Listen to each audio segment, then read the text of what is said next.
Olá, olá a todos. Vamos a mais um encontro da semana. Estamos em pleno mês de março, estamos ainda na lua de peixe e estamos todos a sofrer algumas provações previstas já há imenso tempo, que o universo nos tem vindo a colocar dia após dia, semana após semana. Já começou lá atrás, já começou em fevereiro, aliás até começou muito antes, mas vamos falar só dos eventos mais recentes, e nós, com a nossa imensa dificuldade em aceitar, em entender, no exercício falta-nos o exercício da humildade e, acima de tudo, falta-nos o exercício do reconhecimento da nossa responsabilidade em tudo isto. Sim, os desastres naturais, dizemos nós, não é culpa nossa, usamos muito a palavra culpa. Ninguém está a culpar ninguém. Mas a energia que mandamos para a Terra é aquela que recebemos. A energia que mandamos para o cosmos é aquela que recebemos. E realmente o ser humano não tem feito outra vida que não seja emanar energia de egoísmo, de raiva, de ódio, de guerra, de instabilidade e de caos. E muito, muito ruído. E é exatamente por falarmos em ruído, nós temos o ruído das bombas, nós temos o ruído dos terremotos, nós temos o ruído das discussões, nós temos o ruído da nossa própria mente que não nos deixa em paz. E porque eu acho que estamos a precisar cada vez mais de silenciar e olhar para dentro, então eu desta vez escolhi um conto da Helena Blavatsky, extraído do livro dela A Voz do Silêncio. Helena Blavatsky merece a pena ser lida e interpretada. Ela foi uma senhora muito à frente do seu tempo, que eu admiro muito. Ela era russa e foi uma mulher que no século XIX, contra ventos e marés, e na altura devia ser muitos ventos e muitas marés, ela investigou, ela viajou, ela abdicou dos luxos de uma vida mais ou menos de mordomia que poderia ter, porque era uma família abastada, e viajou pelo mundo, pelo Tibete. Ela esteve 7 anos no Tibete.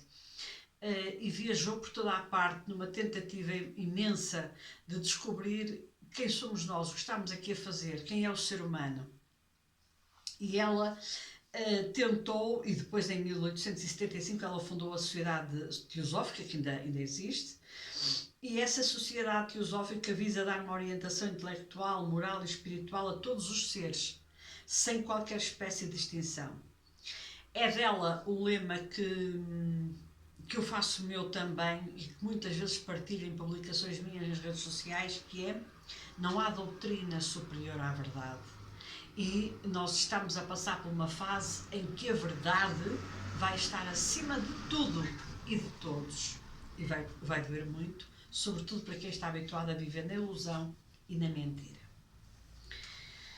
Dela extraio uma espécie de um pequeno conto, ou pelo menos uma sabedoria de alguém.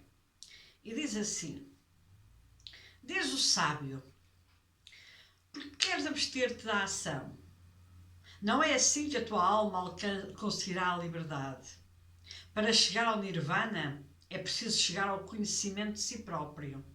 E o conhecimento de si próprio é filho de ações caridosas.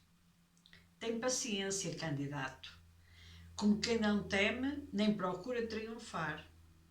Fixa o olhar da tua alma na estrela cujo raio tu és.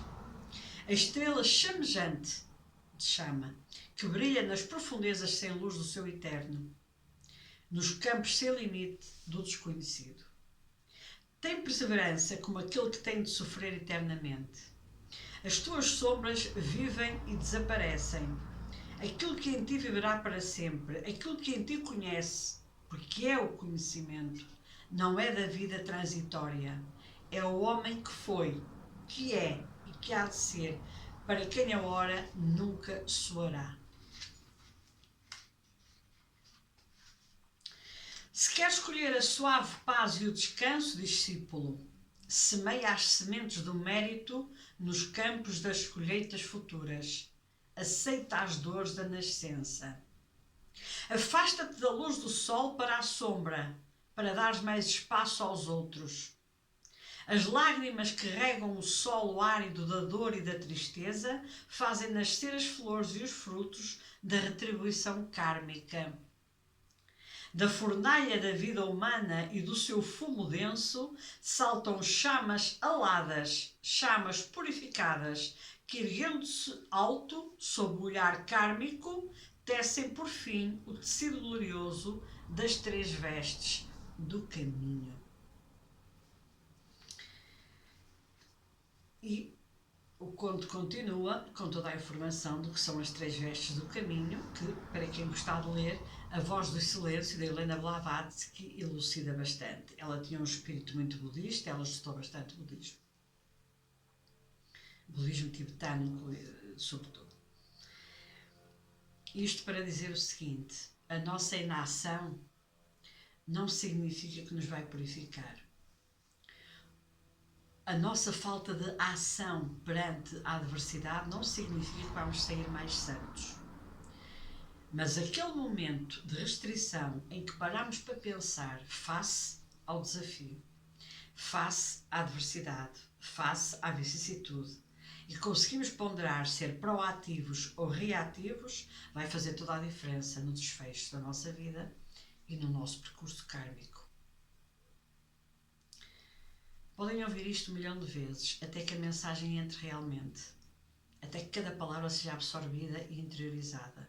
Porque, como o livro diz, A Voz do Silêncio, eu acho que me devo remeter ao silêncio agora e deixar que as palavras façam ressonância por si. Um grande abraço de luz e até à próxima partilha.